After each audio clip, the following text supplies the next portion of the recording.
So how's everybody managing with the heat? Terrible. Oh, tell me more. I went to play bocce the other night Yeah. down the IA. And we usually have like a breeze, Yeah. but there was like one little breeze and then nothing. Then And I nothing. got home, I was wet from here to there. Yeah. I just like threw everything in the dryer and threw it in the shower. Right, right. Awful. Well, that's a good way to cool off. Yeah. Jump in the shower or bathtub if you have a tub and you have. Well, I was just going to say if you have the ability to get in and out, because that's kind of important. Um, cool water, cool cloth on the back of your head, cool cloth on your forehead. Um, It was horrible. Drinking lots of water. Lots of water. I find putting a little lemon in my water helps me feel a little more hydrated. So it's also kind of cooling. So slice up a little bit of lemon, put it in your water, and do your stuff early in the morning, right, or in the evening. And breathing. Yes, it helps. Some really long, slow, deep breathing can be very helpful. So I haven't talked about this for a long time, but there's a principle in Ayurveda which is it's sort of the sister science of yoga. It's the where yoga has been more of the spiritual path. Ayurveda has been more of the medical path, right? So it's kind of that. And there's this principle in Ayurveda that says that the breathing in and out through your right nostril is more heating and invigorating, and breathing in and out through your left nostril is more cooling and relaxing. So that's why if you notice, every 4 hours or so during the day, your breathing will shift from one side to the other. You'll be more dominant in one side than the other. So just kind of paying attention to those cycles in this kind of weather, it can be helpful to do a breathing practice through just the left nostril, just to kind of cool things down a little bit. By the way, that's also helpful for insomnia. So if you wake up in the middle of the night and you're having trouble going back to sleep, just breathing through one side. So we're going to do a little bit of that this morning, just to give you a little taste of that. I know I haven't done this for a very long time. Some of you might remember, but for some of you this might be totally new in this class. Okay, so first thing is to close your eyes and just kind of check in with your breathing, where it's at. So first of all, are you able to breathe in and out through your nose? That's the first thing to kind of look for. Is it comfortable to breathe in and out through the nose this morning?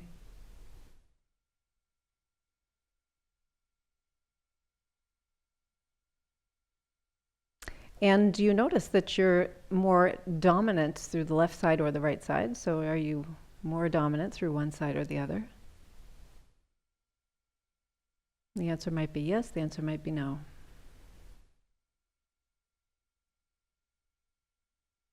So now I just want you to imagine that you're able to, just with your mind and your intention, that you're able to breathe in through your right nostril and out through your left.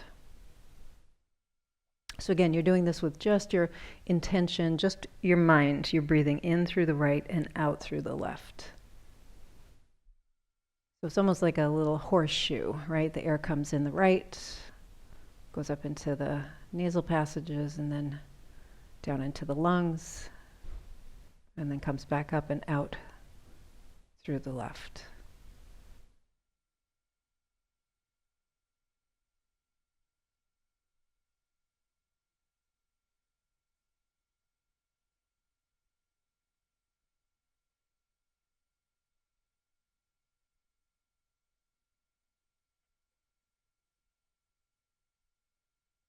And then see if you can switch that so that the next time that you breathe in, you start to breathe in through the left and out through the right.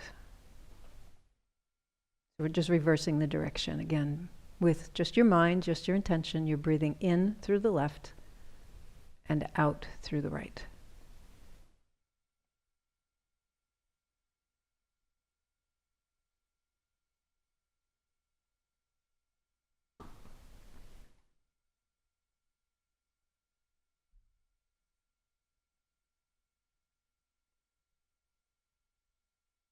And then switch one more time. So the next time that you breathe in, you're drawing air in through the right and then out through the left.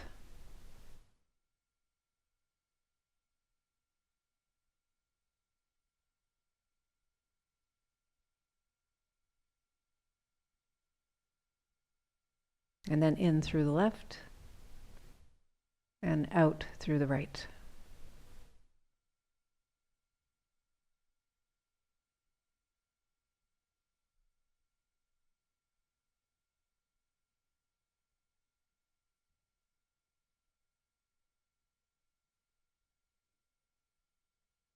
And then breathe in and out through both nostrils.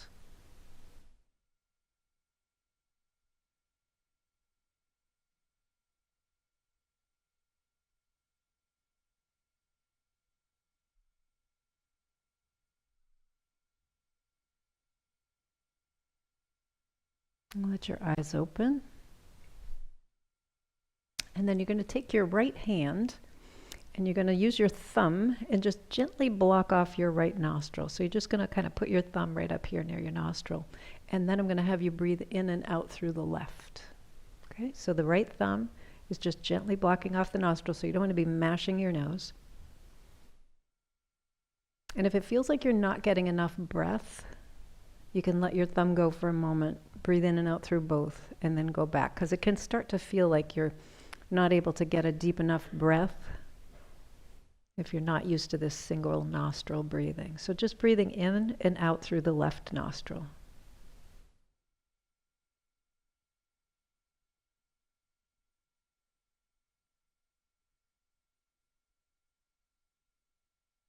And let your breath get really slow. And let your inhalations get nice and deep.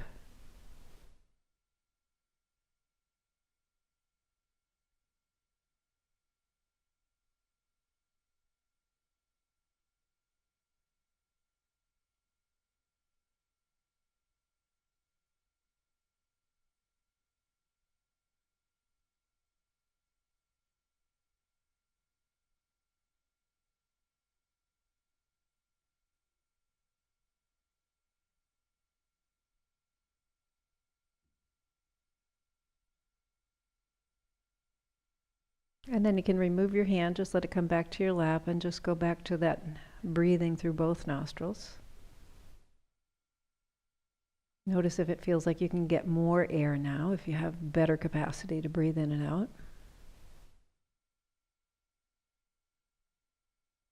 And notice if the air coming in through the right side feels a little cooler than it did.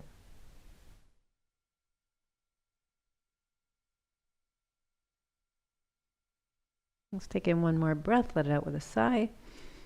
Ah. All right. So did anybody notice anything specific doing that?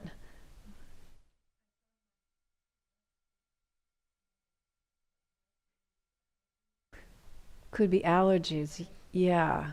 Yep. It can be hard to do when you've got some congestion from allergies. Yep. Yep. Did anybody notice anything else?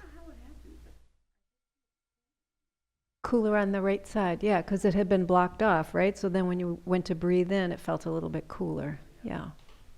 Give that a little try at home. And again, if you're having trouble sleeping at night, give that a try at night. And again, for cooling, I'm going to show you another breathing technique. Again, we haven't done this for a while. This is also very cooling. Some of you know about the tongue curling, right? Do some of you know about that? We've done that before? Yeah. So other people going, what is this?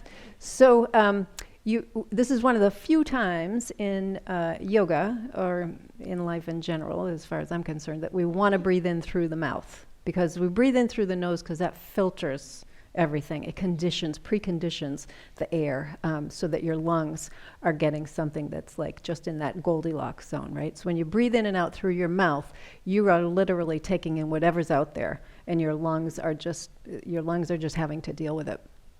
So this particular breathing exercise, what we do is we use the tongue to try and cool the body. So we draw air across the tongue, and then we take the tongue once it's cooled by drawing the air in, and we touch it very lightly to the roof of the mouth. So let's just try that part. Just take the tip of your tongue and very lightly touch it to the roof of your mouth as far back as you can go without like straining. And then release it. We'll try that a couple times. Just taking your tongue And touching the tip of your tongue very lightly to the roof of your mouth in the back near your soft palate. And one more time, give that a try. And as you do, I want you to notice, does your mind immediately go to like, what the heck's going on in my mouth? What's happening in there? Right, so that draws your attention in too, which is very helpful. Okay, so everybody able to do that? You get that sensation and it doesn't feel like you're choking or anything, right? Okay, so now is the really important part, which is to find out if you have the tongue curling gene, because it's a genetic thing. Some people can curl their tongues and some people cannot curl their tongues. So you're going to stick your tongue out and see if you can curl it. I see some people do it and some people are going, nope, that's not happening for me. Okay, so if you have the tongue curling gene, in other words, if you can stick your tongue out and make a little tube, then you have the gene. If you don't have the tongue curling gene, you're going to use the tongue cupping method, which is, and I can't do this very well because I don't have the tongue cupping gene, but I'll try. So you stick your tongue out and you lift the tip of your tongue up like a little cup. All right, but it's not touching anything. It's just, again, I can't really do it. I can show you with my hand. So it's kind of like that. So people with the tongue curling gene generally don't do well with the tongue cupping. If you have both, yay for you. So you can use whichever method. If you don't have either, you're just going to do the best you can. How's that? Okay, so what we do is before we take a breath in, and again, we're going to be breathing in through the mouth, we stick the tongue out. And we breathe in slowly, so we're drawing air over the top of the tongue, right? So we're bringing the air over the top of the tongue. When you get to the top of your inhalation, in other words, when you've inhaled as far as you can, then you withdraw your tongue and you touch the tip of your tongue to the roof of your mouth very lightly as you breathe out through your nose. That's the whole breathing cycle. So it's aerobics for your tongue, right? There's a breathing element, there's a movement element, there's a posture, there's everything that we could want in this. Okay, so let's give this a try. So stick your tongue out, whichever method, right? So the tube or the cup, and then slowly breathe in through your mouth across your tongue. And you can close your eyes so nobody can see you if that makes you feel better. And when you've inhaled completely, you're going to withdraw your tongue, hold your breath for a moment, touch your tongue to the roof of your mouth, way in the back, and then slowly breathe out through your nose. And you're just going to repeat that. So the next time you're going to breathe in, you stick your tongue out, you either curl your tongue or you cup your tongue. Withdraw your tongue, place the tip on the roof of your mouth very lightly, and slowly exhale through your nose.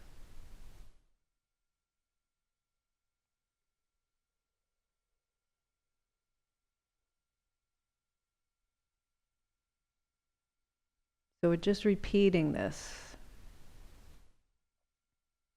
Now it might feel like your tongue is actually getting a little tense doing this too, especially if you haven't done this before.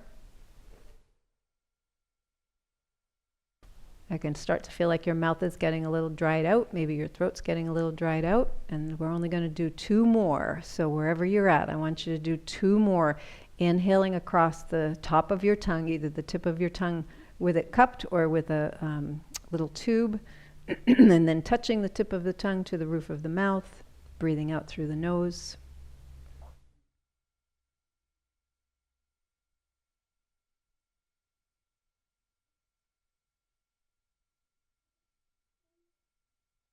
And after you've finished the last one, you can just go back to breathing in and out through your nose.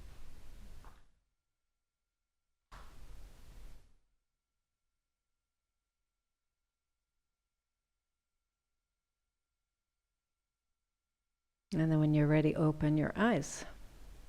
Okay. How weird was that? It was very weird, right? Do you feel any difference? Could you feel that your tongue was cool? Did you feel the impact that it had on the roof of your mouth? Yeah, it can really kind of change things a little bit. So again, just another little practice. to try when you're feeling a little overheated. And then I'll give you one final thing for beating the heat, especially if you're outside and you're doing something outside and you get a little overheated. Come in and see if you can lie on the floor and bring your legs up over the couch.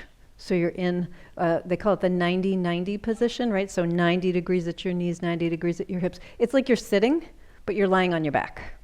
And you use the couch to just kind of support your legs. And that can actually help to cool you down a little bit. That with your cool cloth, you should be good to go in about 10 or 15 minutes. All right. All right. So let's start to move the body a little bit. Let's start with hands. How's everybody's hands doing this morning?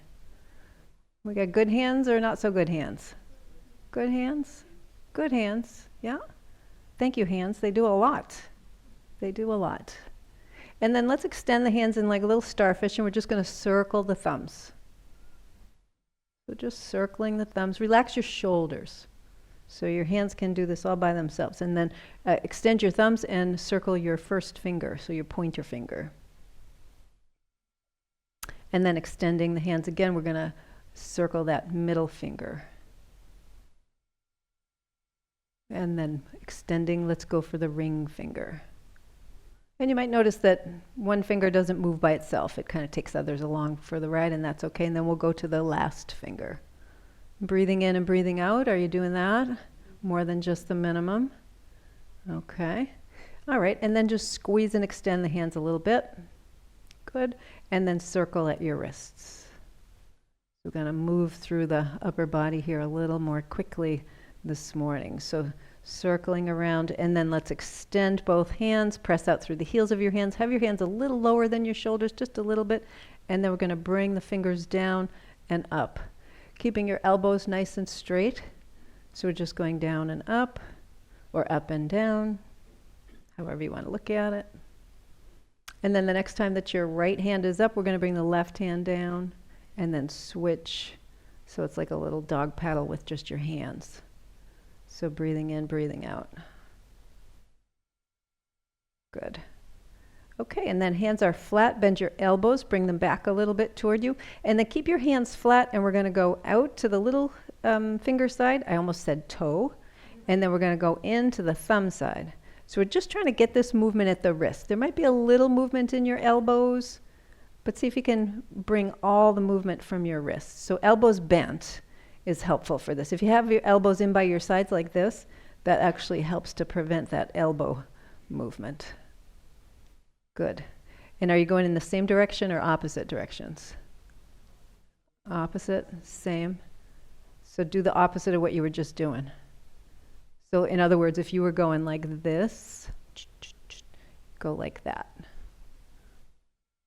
If you have no idea, just do something. Doesn't matter. Shake that all out. All right, let's bend and extend the elbows. So we're just going to bend and extend the elbows. And we're going to slowly bring the elbows up. So we're starting with the elbows down, and then we start to bring them up a little higher each time. Ooh, nice. Go up, see if you can get your elbows way up by your ears, and then start the process coming down, right? So all the way down. Nice and slow. So get the elbows by the body, and then we'll go all the way up again. So nice and slow. Just breathe in, breathe out. Oiling up those joints a little bit. Good. And all the way back down.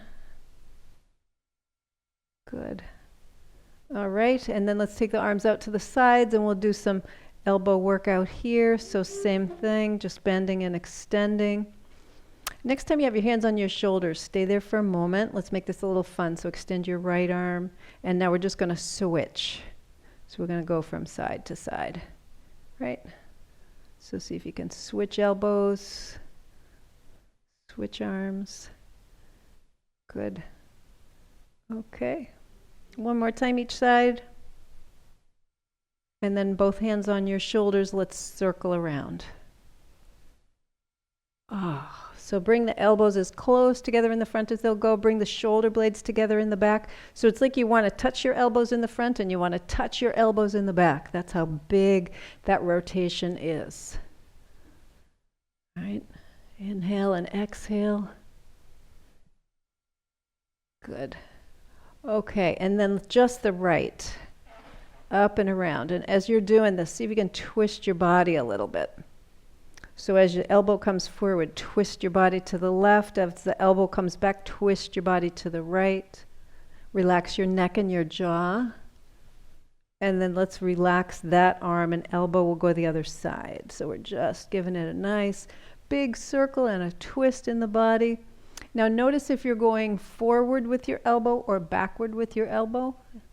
I should have said that the first time, because now we're going to stop that on that side and we're going to do the reverse on the right side. So whatever you were doing the first time, you're doing the reverse. It should feel a little strange or not like normal. You got to think about it for a minute, right? Just give the brain a second to go, oh, yep, we got to switch that up. Breathing in, breathing out through your nose if possible, and then relax that. And now same thing on the left, so going the opposite way from what you were doing before. Snap, crackle, pop out there, right? Yeah. Shoulders can be noisy. All right, and then let's relax that. We're going to take the arms, bring them out front, press out through your fingers. Now your elbows are extended. And we're also going to extend through the shoulder blades. So that means kind of rounding through your upper back a little bit. And then we're going to pull back and squeeze the shoulder blades together. So pushing out and kind of rounding through the upper back. And then pulling back and extending as we squeeze the shoulder blades together. So now we're getting movement up into the shoulder blades as well as the outside of the shoulder, right? So the shoulder, when people talk about their shoulder, they often are talking about like right there where the arm bone comes into the clavicle. But you have a whole bunch of stuff here in your shoulder, and the shoulder blades in the back of the body are an important part of shoulder movement. So they stabilize your arm, and they also allow free range of movement. You know, this big range of movement would not happen without the shoulder blades being stable and mobile at the same time. So next time your arms are behind you, your your elbows are behind you, you're going to hold here, turn your palms in toward one another, and then we're going to extend the arms and lift out behind as much as you can. Breathe in, breathe out. Try not to lean forward with your posture, so you want to come back this way. Let's bring the hands back to this starting position. Torso is upright.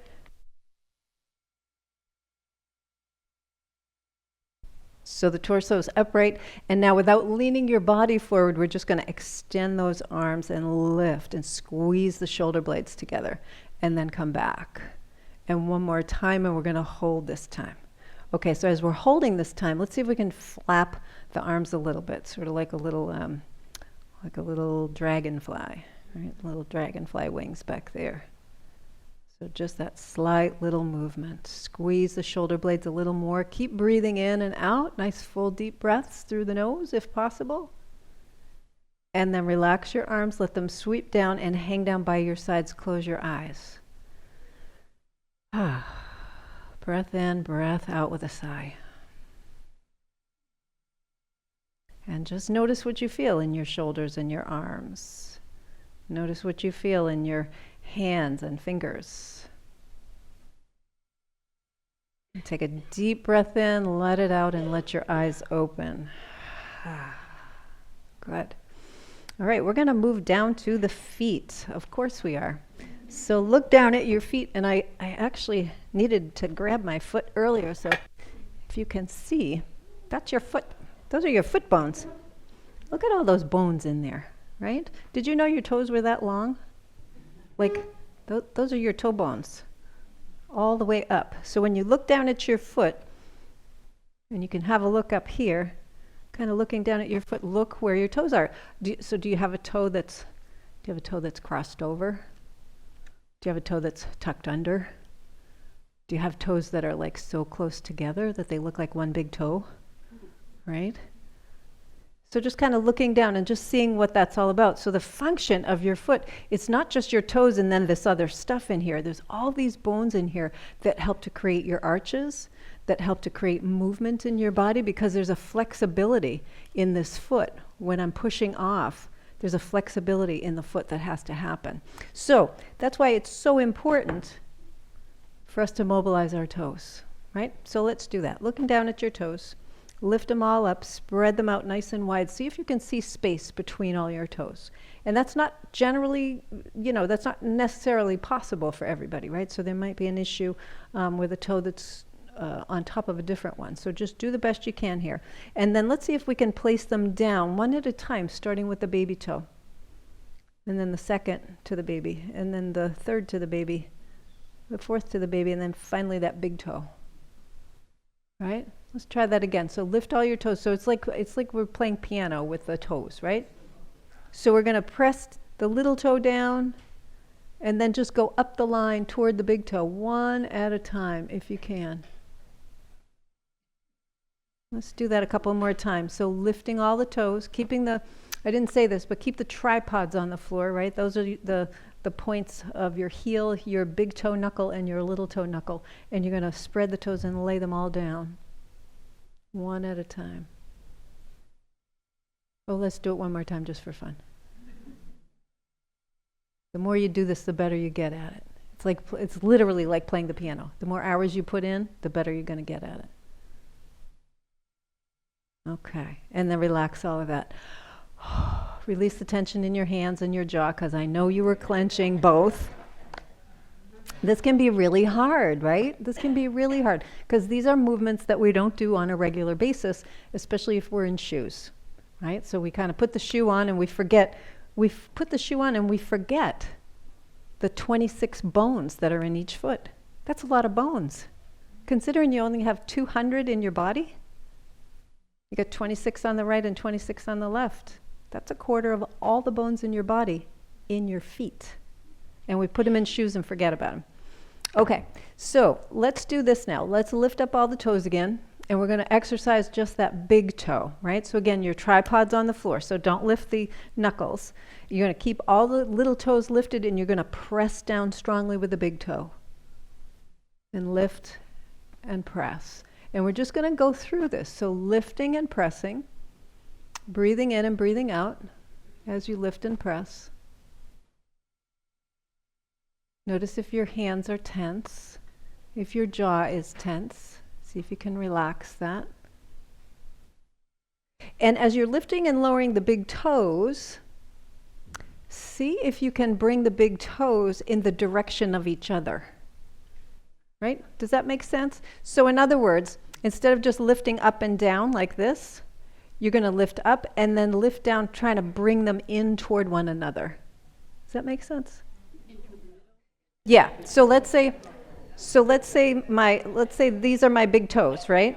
So I'm lifting my big toes, and instead of just pushing them down, I'm trying to go in toward. I'm trying to bring them in. Wow is right. Yes. That's the exact response I was looking for, Glow. Wow. And you might notice a little bit of cramping feeling in your foot. If you do, just relax for a minute and then go back to it. So nice and slow. So if you're assisting your foot, don't push down your toes. If you're assisting your foot, you're going to want to hold the other toes up.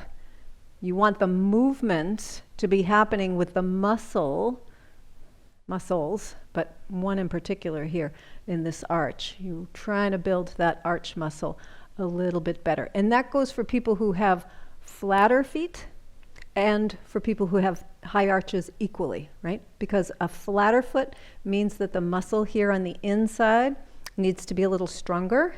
And for people with a high arch, that muscle is just so tight it needs to be stretched. And this movement will do both things. Okay, we got that? How we doing? How are those big toes going out there? Let's give them a break. Let's relax your feet. So one foot's working well. Did I hear that? One foot's working well? Yeah? Some people are saying, nope. Nope, not over here.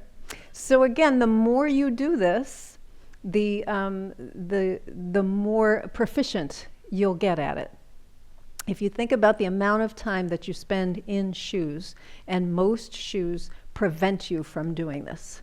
Most shoes are doing the work of walking for you. So when I push off, I need the strength of my big toe in the back to help push off. And I know I talk about this every week, don't I? Yeah, just about. And then when you come forward, I need the strength in that big toe to slow me down so I don't keep falling forward. Most shoes are doing the work of your big toe, so your big toe just hanging out.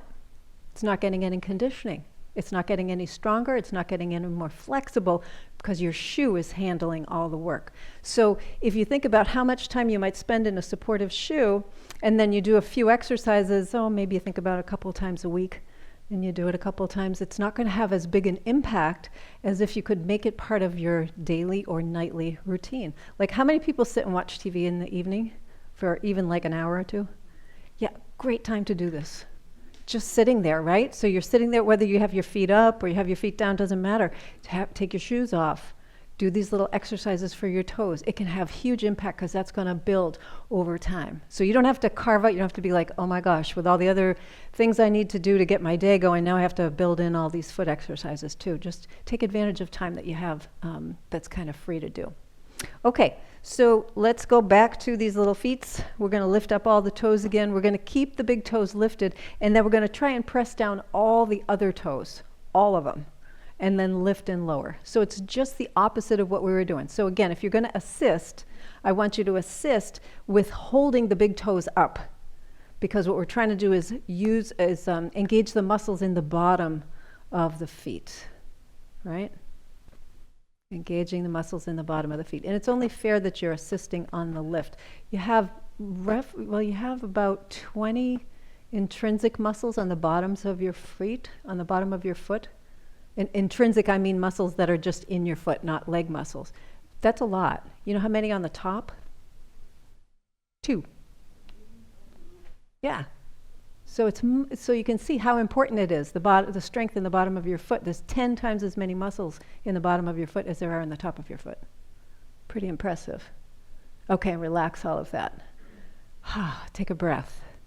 All right, let's lift that right foot, circle it around. Lift the left foot, circle it around. Excellent. We're going to take the right leg, extend it out, have your heel on the floor. So have your left foot so that the ankle, the ankle is right below your knee. And we're going to point and flex the right foot. So as you point, now we're working some extrinsic muscles. That means just muscles that are not just in the foot. They come up into the leg. So as you point, the next time you point, I want you to really point. Straighten that leg as much as you can. And then flex, meaning bring the toes up toward the shin and hold there, right? So we're really holding this. So this is what we're doing, right? So we're pointing and holding. And then we're flexing and holding. And you're breathing. You can do this with your heel on the floor. That's fine.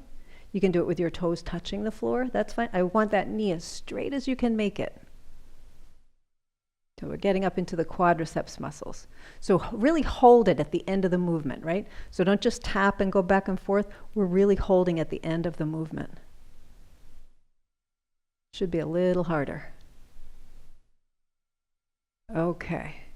And then bend that knee. Let's just tap that foot a couple of times. We're going to go to the other side. So extend your left, and you're going to point and flex. So you can do, do back and forth a couple of times just to warm things up a little bit. And now let's slow that way down. So the next time you point, I'm going to have you really point to keep that knee nice and straight. And then flex. So flex means, again, bringing the toenails toward the shin, right? Point means, like, think of a ballerina, right? So up on the toes. Pointing, flexing, breathing in, breathing out the whole time you're doing this. Just a couple more. Good. Okay, and then bring that foot back down. Give it a little tap. Okay, so now with your feet on the floor, press down into your tripods. See if you can really feel those tripods down there, right? So you've got the heel, and you've got the big toe knuckle and the little toe knuckle on each foot.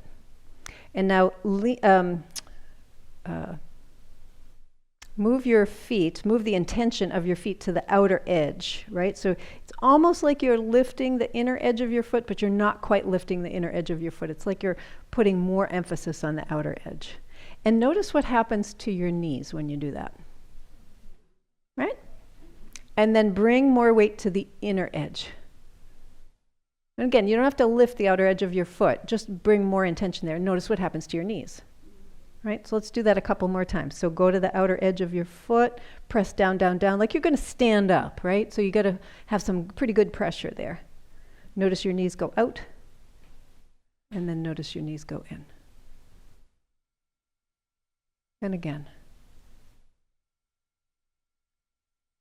Excellent. So now the next time you press into the outer side of your feet, notice your knees and notice your hips. And as you press into the inner, notice your knees and notice your hips. Back and forth a couple of times.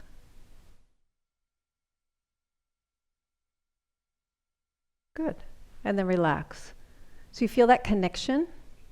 So how we walk, how we place our foot on the ground when we take a step has impact all the way up, right? So you could feel it in your knees. You feel it in your hips. So we're sitting down, so it's like, oh, okay, I can feel this and it's comfortable.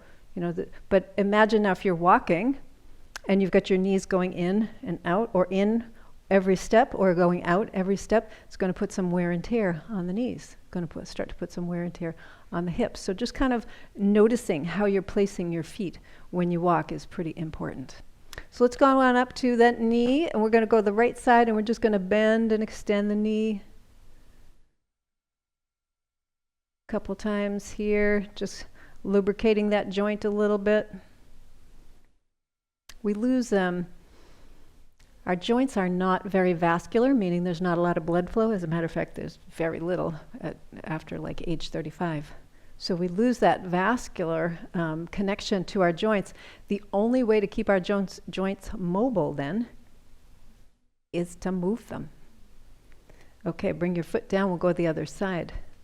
That's why you can do so many things as a kid and a young person and just kind of bounce right back, right? I can't tell you how many people I'll treat them in my practice over the years, and I'll be seeing them for a long time. They'll come in and they'll be in their 40s. Well, but I've always run, or I've always played basketball and everything, and I never stretch. And then they're saying, but now I'm really sore. I have this pain, and I have to just repeat the mantra: stretch, stretch, stretch, stretch, stretch. So finally, some of them get it, and they're like, oh, stretching is part of the program now. Okay, so let's bring that down. Scoot over to the right side of your chair a little bit. Okay, so working up from the knee, we're going to get up into the hip joint here. So if you lift your right foot up and then bring it out and down, right? So we're going to go up, out, and back. So you can hold on to the left side of your chair. See if you can do this lift without leaning your body. Oh, that's a little harder, right? So see if you can keep your body upright as you lift and come out. Now you might lift just, I don't know, ½ inch off the floor. You might not even lift that high. Maybe if you've got something happening with your hip, lifting isn't an option. So you can slide it out, right? You can start there, right? So whatever kind of works for you without engaging the rest of your body in a lean. So when we're sitting upright, we're engaging the core. You all have heard of your core, right? A lot of emphasis on the core. So what is the core? It's everything here. It's everything that's not arms and legs, basically. That's how I look at core, right? So if I'm engaging everything that's not arms and legs to keep myself upright, I'm working my core. Okay, next time that leg is out, we're going to hold here. Okay, and then see if you can extend the leg way out. Now I'm going to scoot a little farther over on my chair because my legs are a little shorter and I'm getting kind of cut off here. So when you get your leg all the way out, see if you can bring your toes toward the floor and straighten your knee. Now some people are going to get out there and be like, first of all, I can't straighten my knee. Second of all, my toes are nowhere near the floor. So if this is your position, that's fine, right? So if you've got a little bend in your knee and your toes are reaching at least in the direction of the floor instead of up toward the ceiling, then we're going in the right direction, okay? So left hand is on your chair, and now we're just going to lean into that left side a little bit. Lean into the left side. Got that? So your right leg is extended. Now come back up with your torso. So your right leg is extended out. Your toes are reaching toward the floor. Your knee is as straight as it can go. And we're going to lean the body over to the left. And if you can, bring your arm in some position up overhead, right? A couple ways we can do that. We're just going to move over. You can have your hand on your shoulder.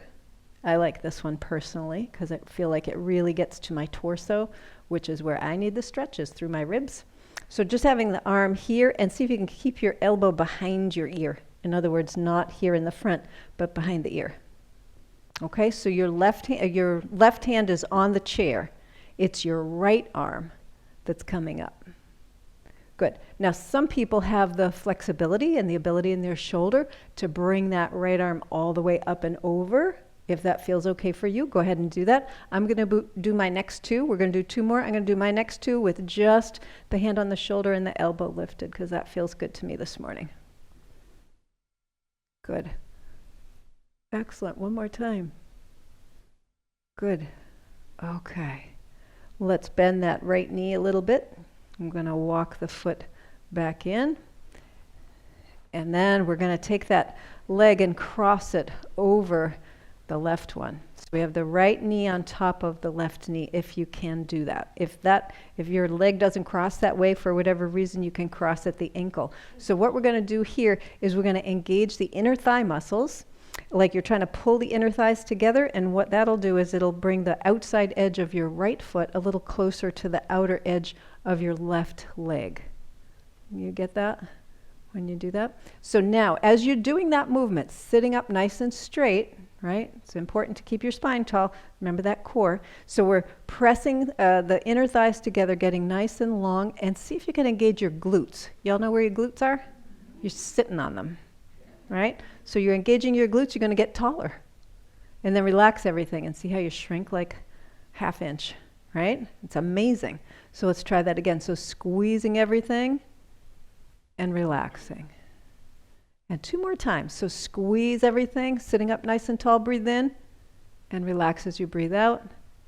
And last time, squeezing everything, and breathe out. Good, excellent. Okay, can we slide the ankle on top of the knee? Possible for some folks, not possible for everybody.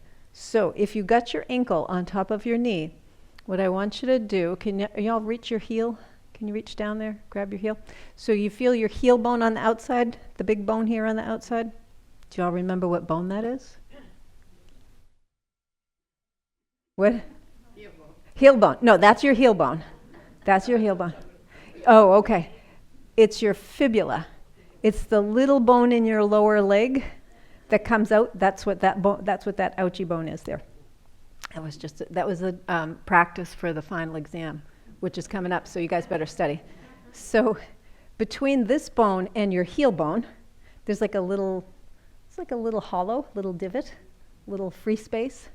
That's what I want you to put on your leg, that little free space. So it's very hard to show from here. So see the ankle bone here, right? Oh, can I do it with this girl? I think I can. Is this easier to see, or is my leg easier to see? My leg is, okay. All right, so we got the big bone here, and then we got the heel bone here. See that little, it's like an inch gap, inch and a half gap? I want that little gap right on the leg above the knee, right above the knee. So if you put your ankle bone on your leg, it's kind of ouchy, right? It's like a sharp thing right in there. So get on that nice little groove. I don't know, there's got to be a name for that, and I don't know it. I'm gonna have to study that. I'll get back to you. I'm sure there's a name for that. Somebody somewhere identified it and claimed it as their own anatomy name. Okay, so anyway, where was I?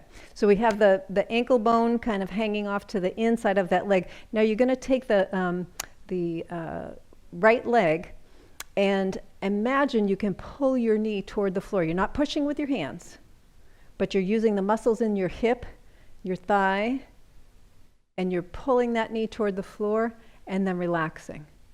So same thing if you're crossed at the ankle. So, and I didn't say this, so that little hollow is going to be on the top of your foot, right? So it's just that same thing. So you're just pulling down,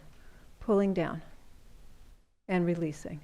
And just two more times. So this is a really intense stretch for the muscles here in the buttocks and for around the hip. Good. One more time. How about one more time if you can? Excellent. And then relax that. So now we're going to uncross the leg, but what I'd like you to do is see if you can bring your knee up toward your chin. So you can hold on to the back of your leg or you can hold on to the front of your shin and see if you can bring that knee up toward your chin, but don't let your chin go down toward your knee. In other words, we don't want to do that. We want to keep the chin up, but we're bringing that knee up as high as we can. And breathe in and breathe out and activate your foot. So lift your toenails toward your shin, right? All right, and then release that leg. And now extend both legs. Hold on to the chair. Extend both legs. Point your toes. And notice if your right leg is longer than your left leg, it should be a little longer. Bend your knees. If it's not, you know what you got to do, right? You got to go back. Go back and start over. Okay, scoot over to the left side of your chair now. So we're going to get a little balance here. So same thing that we started on the right side. We're just going to lift that left foot up just a little bit, keeping the torso up nice and tall. Bring it out to the side and down. And we lift up and back and over, right? So you don't have to lift high. So you can lift low. You can lift high if that feels okay. But just notice, is your core engaged? In other words, is the non-leg and arm part of your body, is it able to stay stable and steady? Right? So we just have some nice posture in that torso. So we're breathing in and breathing out. You can do this with your foot on the floor. So you can just slide it forward, slide it back, right? So if you've got something happening in your hip, your back, your knee, your ankle, you can feel free to just do the slide. Okay, and then the next time that your foot is out to the side, we're going to hold there and then see if you can walk that foot out. And again, I'm going to scoot way over to the edge of my chair. So I want to get it so that my whole left leg is off the chair. So you all know where your sitting bones are, yes? You should feel your sitting bone maybe just on the edge of the chair. Hang on to the right so you don't go sliding all the way off. So now you can point your toes. Again, maybe on this side your toes get to the floor. Maybe on the other side they were closer. Can you get your knee as straight as you can get it? Okay, so we're just kind of extending the leg there. So we're feeling a stretch through this left leg in some fashion. And then what we're going to do is just give a light lean over into the right side. So we've got the left leg extended, right hand is on the chair, we're leaning to the right and then coming back, right? So that's the whole movement that we're going to do. And for those who want a little bit more, you want to bring it up into your hip or into your waist, you can bring the arm up, lift the elbow. If it feels okay and you know you're one of those flexible folks and you can get the arm up overhead, you can go ahead and do that. If that doesn't work for your shoulder, you don't even have to do that. You can keep your hand on your waist. You can keep your hand on your leg. So there's so many ways to do this, right? So this is especially helpful if this mindset is helpful. If you have an injury, because some people would say, oh, well, my shoulder won't do this movement, so I'm not going to do this one at all. But the reality is your other side can do it. So you should do it. And you should do whatever you can on your injured side, right? So you want to work within the range of comfort for yourself. And that can look like anything, you guys. Very rarely are we going to have the same feeling on one side and the other as we do it. The next time that you lean over here, can you just hold for a breath? Just for a nice breath here. Like what would happen if this was like the most relaxing posture you'd ever been in? Right? Just imagine that was true. Right? We just kind of hang out here. And then come all the way up. Good. All right, so bend your left knee. Let's scoot that foot in a little bit. We're going to scoot the backside to the center of the chair. Keep the right heel under the right leg, under the right knee, sorry. And then you're going to cross your left knee on top of your right. Okay, so again, if ankle is what's available, that's what you're going to do. So we got knee on top of knee or ankle on top of ankle. So again, we're going to squeeze the inner thigh muscles together. And as you squeeze your inner thigh muscles together, engage your glutes, get nice and tall in your chair.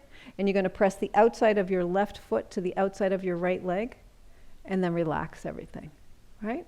So that's how we're going to do this. Just engaging, breathing in and out as you press the inner thighs together, and then relax. And press. And relax. And one more time, we're going to press and we're going to hold here. Press, press, press. So we're getting nice and tall in the chair, breathing in, breathing out, and then relaxing everything. Excellent. Now we're going to slide that little valley between the ankle bone and the heel. We're going to slide that little valley right on the top of the knee, right above the knee, right?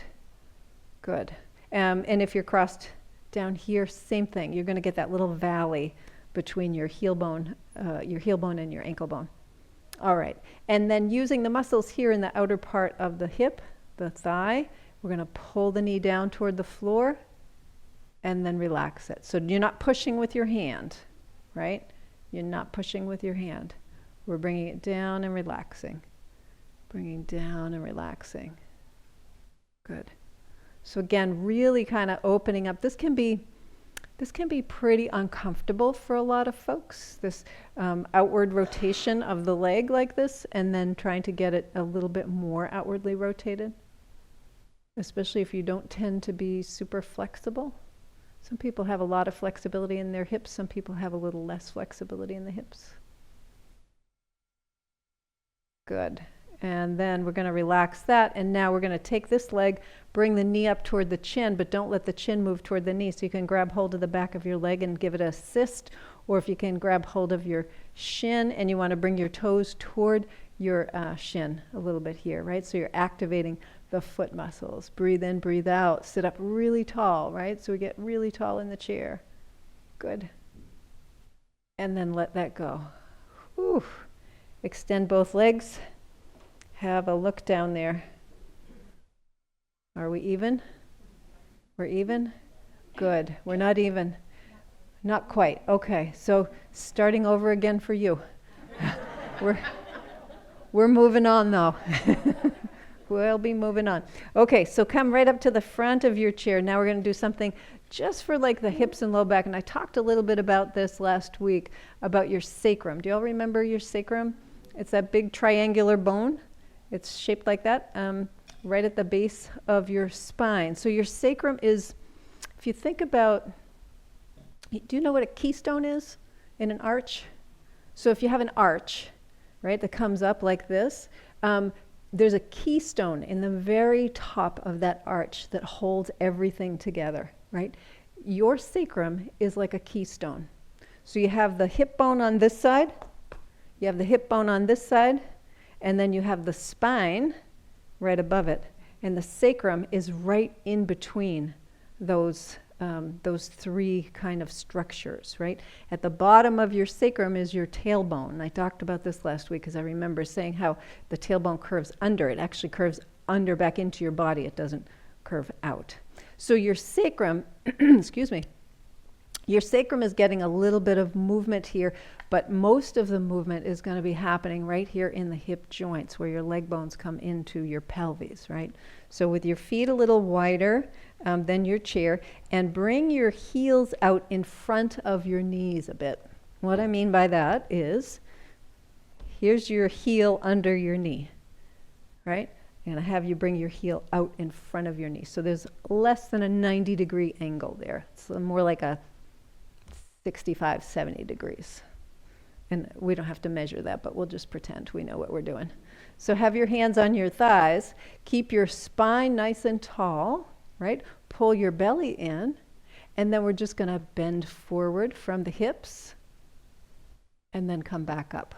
And I forgot one piece. So hold on right here. So here we are, right? So with your feet wide apart, or your knees wide apart, your heels a little in advance of your knees. I'm going to have you lift all your toes, keep your tripods on the floor, spread your toes out, place them all down, so we're playing a little piano, and then push into your toes.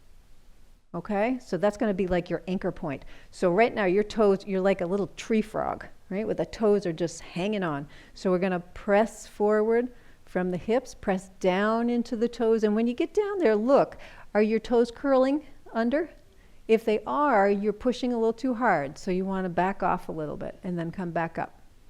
So you want to be pushing down into your toes, not scrunching them, and then coming back up. So each time you come forward, pull your belly in and see if you can get longer in your spine. So almost like as you bend forward, you could touch your head on the chair in front of you. Wouldn't that be something? This is excellent for the hips, excellent for that low back as well. Good.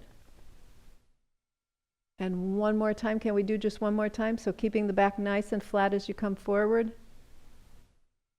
Great. Excellent. All right, and then bring your feet in a little bit. Okay. One more movement here for that keystone. So we're going to bring the right shoulder toward the right hip and the right hip toward the right shoulder. And bring the head to the left. Do you remember this from last week? Yeah. And you're like, oh, damn, I thought we weren't going to do this for a couple more weeks.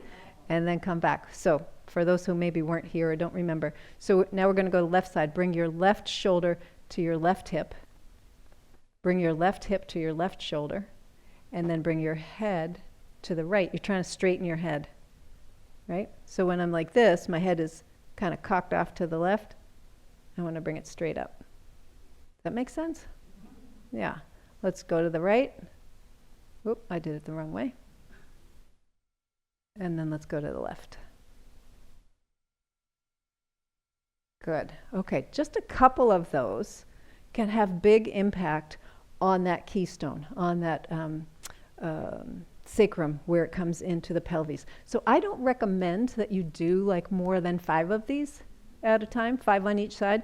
Like more than that, you're just cranking on a joint that maybe doesn't get a lot of movement. Most of us think of our this part of our back as being fixed, right, and rigid. So if that's true, if you tend to walk in a way that doesn't move your hips, right, and you walk in a way or sit in a way that keeps your back a little bit rigid, you're not getting the movement in that joint, in those joints. So creating this movement can actually make you feel a little sore. So I'm just kind of giving you a little warning there so you don't blame me if your back gets sore because you did 30 of them. Okay, so make yourself comfortable. We'll do just a couple little breathing exercises because our time just goes so fast. So when you're comfortable, close your eyes, and that way I know everybody's ready.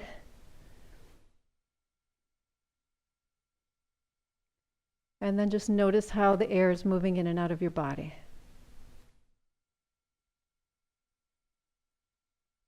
So we started with breathing, just noticing, is the air moving evenly between left and right?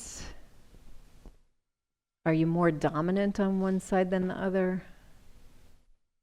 Maybe it's difficult to breathe in and out through your nose if you're feeling congested. Maybe you need a little auxiliary assistance with your mouth, and that's okay if you need to do that from time to time, but as a general practice, it's kind of important to learn how to breathe through your nose more. And then notice your body. So notice your hands and your wrists and your arms, your elbows, your upper arms, your shoulders. Noticing your toes and your feet, and see if you can imagine or visualize all those bones in your feet. Oh, and by the way, your feet and your hands are very similar. So 26 bones in each foot and I think 27 bones in each hand. So half of all your bones are in your hands and feet. That's amazing. And then noticing your ankles, and your legs, your knees, your thighs, your hips. Visualizing that beautiful sacrum between the 2 pelvic bones, the spine above, the tailbone below. And then on top of all of that sits your wonderful head. So your skull, your brain, your amazing brain.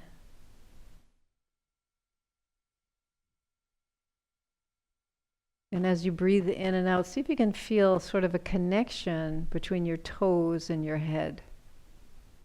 So there's a little movement, a little rhythm in the body. It's almost like waves in the ocean or a tide in the ocean, right? There's just this moving in and moving out with breath, and then there's this gentle expansion and contraction through all the cells of your body.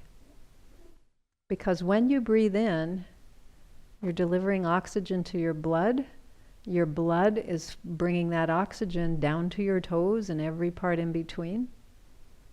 And when you breathe out, your blood is carrying away carbon dioxide from all those distant parts, and it's bringing it back to your lungs, and your lungs are helping to expel that carbon dioxide out of your body. So it's this continual flow of in and out, of oxygen and carbon dioxide. It's a movement. At the cellular level, things are always moving, and sometimes very quickly.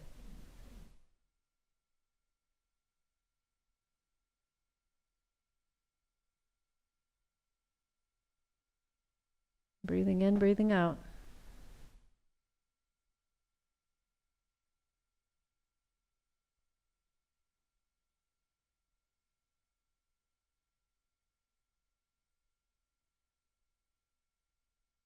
If you'd like, maybe take your hands together and just take a moment in gratitude to your breath, to your body, to all the things you can do, right? We focus so much on the things we can't do, our limitations, our restrictions. Always helpful to focus on, even if it's just one thing that you can do. And then if you'd like, maybe open your eyes, just sort of acknowledge practicing here with all these amazing people. Got a room full of us today, huh? Mm-hmm. Good. Enjoy the rest of your day. Stay cool. Don't forget your tongue curling exercise. And I'll see you all next week.